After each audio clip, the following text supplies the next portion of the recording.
बकरा ईद, कुर्बानी, ईमान और इंसानियत की कहानी।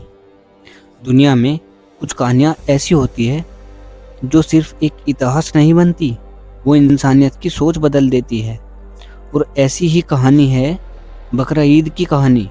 एक ऐसा त्योहार जिसे करोड़ों लोग हर साल मनाते हैं, लेकिन बहुत कम लोग इसके पीछे दर्द, ईमान और कुर्बानी की गहराइयों को समझ पाते हैं। सालों पहले जब न बड़े शहर थे न मॉडर्न दुनिया, तब एक इंसान था, इब्राहिम। एक ऐसा इंसान जिसकी पहचान उसकी ताकत नहीं, उसकी दौलत नहीं, बल्कि उसका ईमान था। उन्होंने अपनी पूरी दुनिया अल्लाह की इबादत में बिताई, लेकिन उनकी जिंदगी में एक कमी थी, उनके पास एक औलाद भी नहीं थी।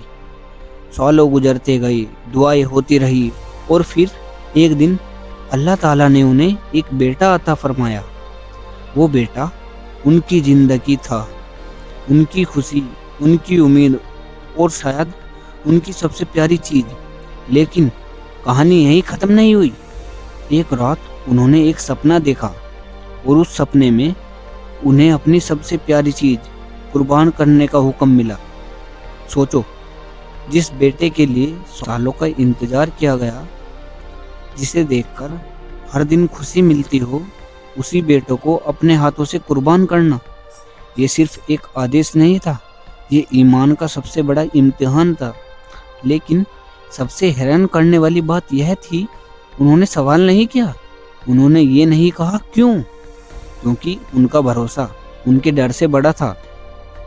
फिर उन्होंने अपने बेटे को साथ लिया और रेगिस्तान की तरफ चल पड़े। हर कदम एक पिता को अंदर से तोड़ रहा था, लेकिन उनके चेहरे पर शिकायत नहीं थी, सिर्फ सब्र था। और जब उन्होंने अपने बेटों को यह बात बताई, तो बेटे ने भी सिर झुका दिया। उसने कहा, अगर यही अल्लाह ताला की मर्जी है तो आप वही कीजिए। एक तरफ पिता का टूटता दिल और दूसरी तरफ बेटे का भरोसा। फिर वो पल आया जिसे सोचकर भी रूह कांप जाए। उन्होंने अपने बेटे की गर्दन पर छुरी चलाई, लेकिन छुरी चली नहीं, क्योंकि अल्लाह को खून नहीं चाहिए था, उन्हें चाहिए था ईमान।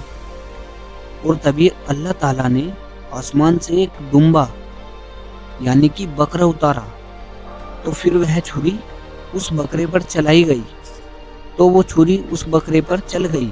फिर उस बकरे की कुर्बानी दी गई, और उसी दिन दुनिया को कुर्बानी का असली मतलब समझ आया। बकरा ईद सिर्फ जानवर की कुर्बानी नहीं, ये अपनी सबसे प्यारी चीज को अल्लाह की राह में छोड़ देने का भरोसा है। लेकिन समय बदल गया।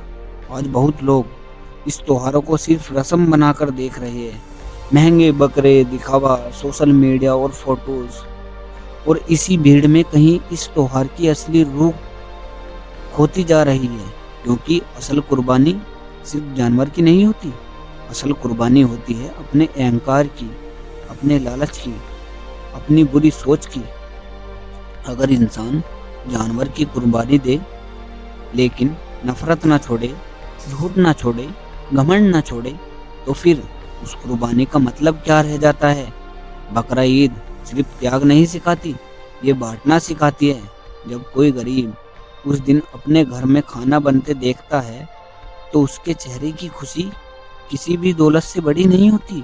और शायद यही इस त्योहार की सबसे खूबसूरत बात है। आज जब दुनिया नफरत, मतलब और लालच में उझलती जा रही है, तब कुर्बानी का असली मतलब और भी ज़रूरी हो जाता है। क्योंकि हर इंसान किसी न किसी चीज़ का गुलाम है, कोई पैसे का, कोई अहंकार का, कोई गुस्से का। और बकरा ईद इंसान को याद दिलाती है कि सबसे बड़ा इंसान वही है जो अपने अंदर की बुराई को कुर्बान कर सके। तो अगली बार जब बकरा ईद आए, तो सिर्फ त्योहार मत देखना, उस पिता को याद करना जिसने अपने सबसे प्यारे बेटे को अल्लाह की राह में छोड़ने का फैसला कर लिया था। और उस पल को याद करना जब छुरी गर्दन पर चलाई, लेकिन चली ही नहीं, क्योंकि वो सिर्फ एक कहानी नहीं थी, वो एक ईमान की सबसे बड़ी मिसाल थी। बकरा ईद सिर्फ बकरे की कुर्बानी नहीं, बल्कि یہ اپنے اندر کی برائی کو ختم کرنے کا نام ہے۔ تو دوستو، آپ کو ہمارا ویڈیو کیسا لگا کمنٹ میں بتائیں، اور ہمارے چینل کو سبسکرائب کریں اور ویڈیو کو لائک کریں۔ دھنیہ